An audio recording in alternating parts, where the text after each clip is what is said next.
Hi friends, welcome to follow up. Let's have a look at problem 516, longest palindromic subsequence. In this video, we are going to explain two formats of solutions. So one is based on dynamic programming, and the other is based on construction with recursion. This problem is a very routine problem and also very important one.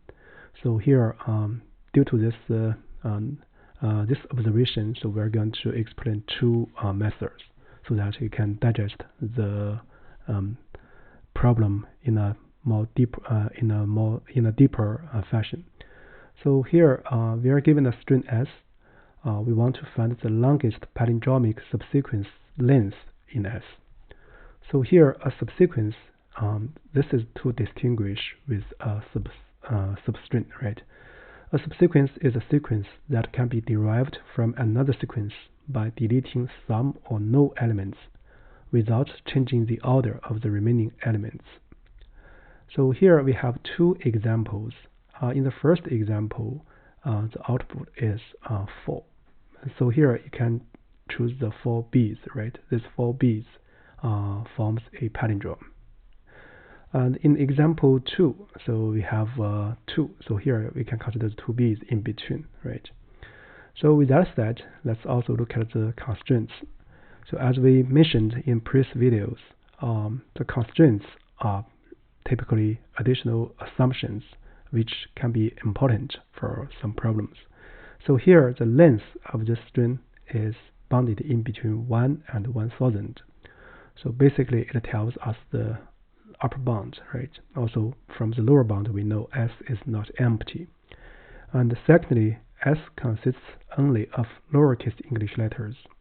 This one is also important in the sense for the second format of solution we're going to present, because the lowercase English letters, there are in total 26 of them, right? So with that said, we are ready to look at the coding part. So first, let me write some big pictures here. Here, we're going to give two treatments. The first one is based on DP, and the second one is based on construction with using recursion. So the first one might be familiar to many people, and the second one might be less familiar to some people. The second one is basically based on the second constraint, right? S consists only of lowercase English letters.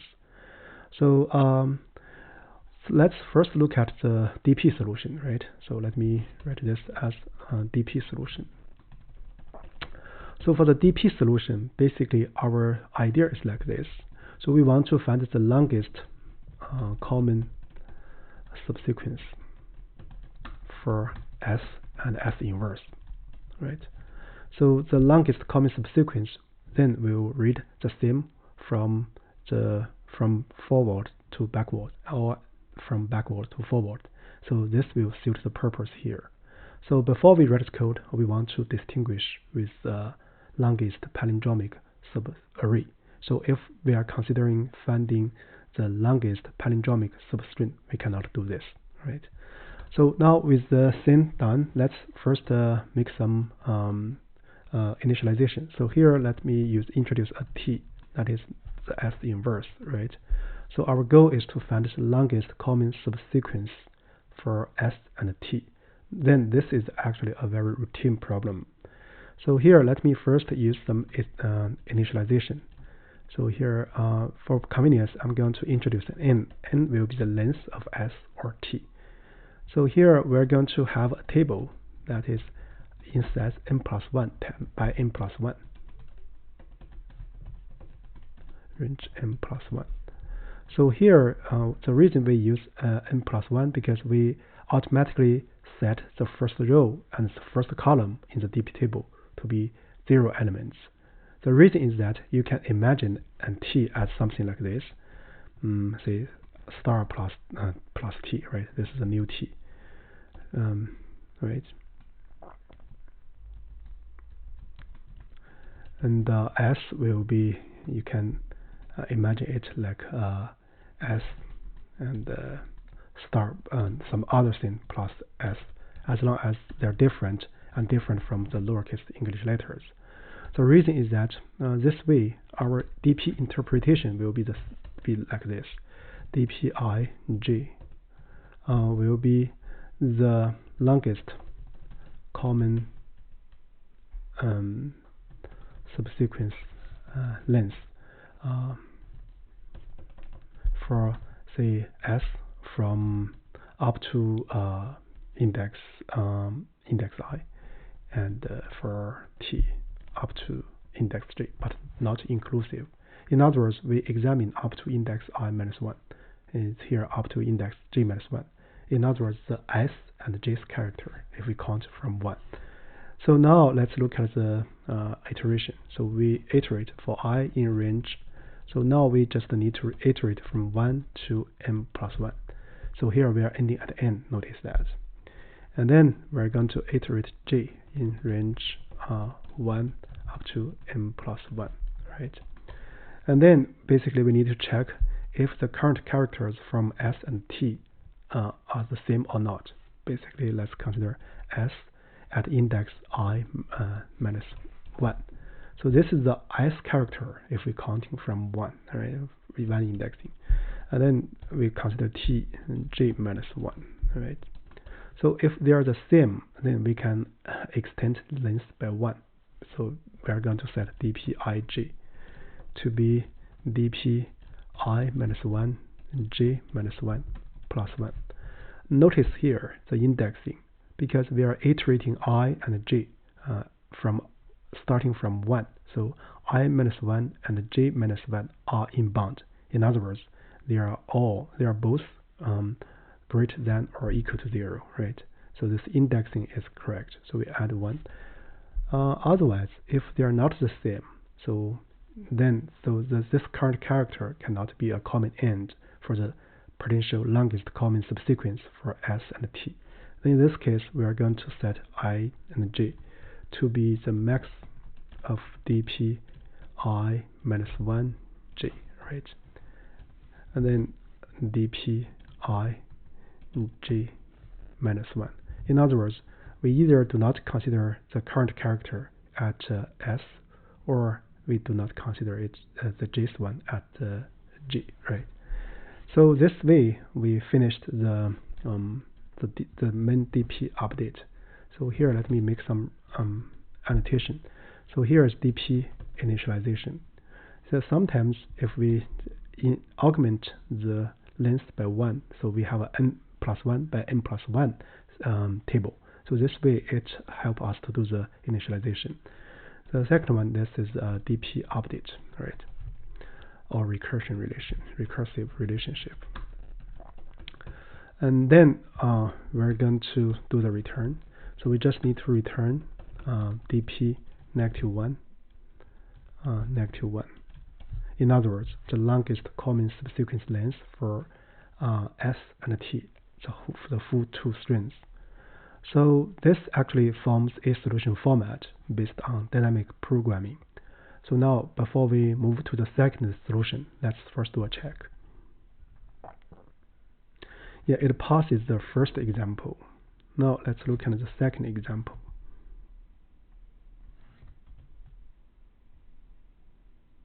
Yeah, it also passes the second example. Now let's look at the generic case.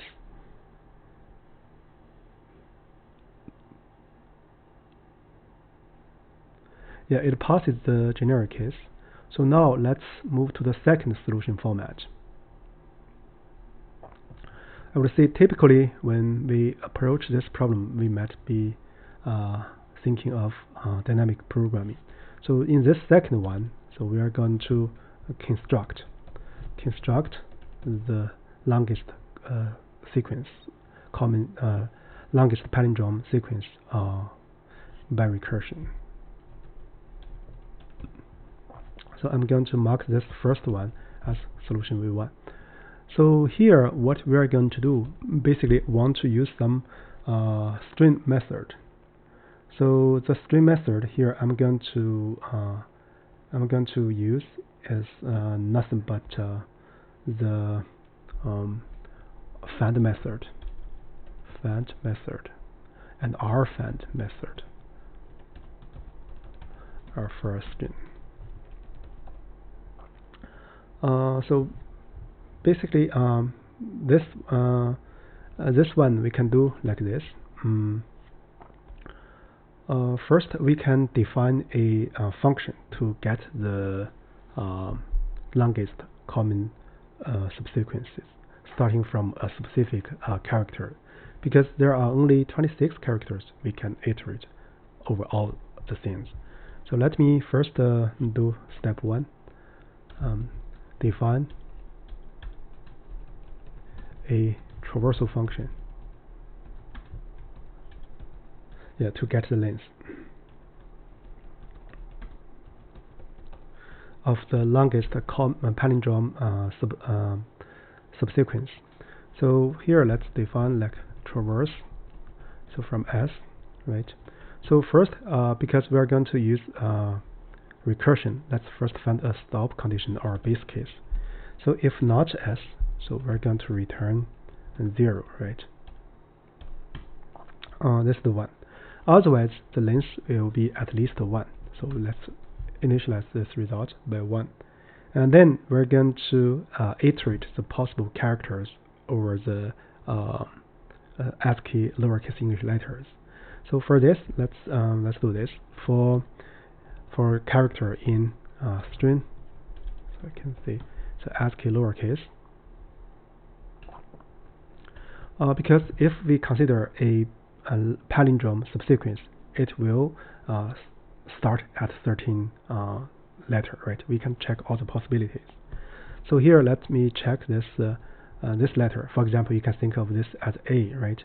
So we want to find its left index. In other words, the first occurrence of this letter in the string S, and the last occurrence. So we're going to use right find. So basically, we had S find. So it's called L, right? And also we want to find rfind. So this will find the first occurrence from right to left. In other words, the last occurrence. So for L, right? And then we're going to check if I does not equal to J. So it's possible that this from these two characters L can be a starting and ending for a certain palindrome subsequence, right? Then we're going to update our result. The result will be a maximal of the previous result state, that is 1. And then we're going to traverse. So we are going to start from I plus 1, and then ending at J minus 1. So we write J here, right? And then plus 2. Right. So if this were a can produce certain length of palindrome subsequence, and then we are going to add 2, because here so this 2 counting the 2 characters at index I and J, right? The reason we can do this is due to the fact that subsequence. So we are considering subsequence, not subarray. And then we just need to do the result to the return result, right? So this way, actually, after we check all the possible characters, so this one is nothing but A, B, C up to Z, right? Then we're going to get the length. So this is the first step. And the second step is nothing but do the return, right? So for this, we just need to return traverse S. We just call this function and do the return. So this forms another solution format. So if you compare with the first one, actually, in essence or in a much deeper level, they are sort of the same, but in the format or representation, they are different. So now let's first do a check. Yeah, it passes the second example. Now let's look at the generic case directly.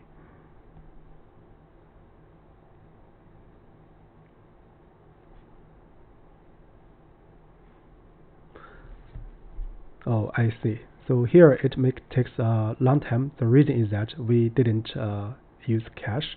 So here, another recipe is that we use cache. This will greatly accelerate the procedure because we don't. If we use cache, we didn't repeat some computations. This will be very fast actually. Let's check again. Yeah, so it passes all test cases fast.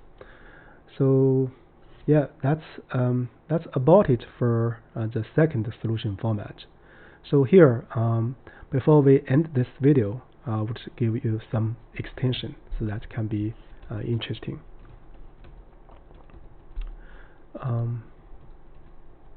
The first one is that for the DP solution, so we can write in recursion format. So actually you can try. This is very interesting. And another one is that what about finding longest palindromic substring?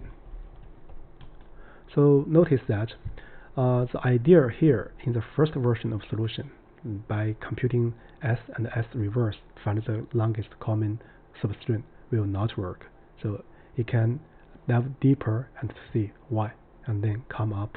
Or you can follow up my video, my videos for the corresponding problem.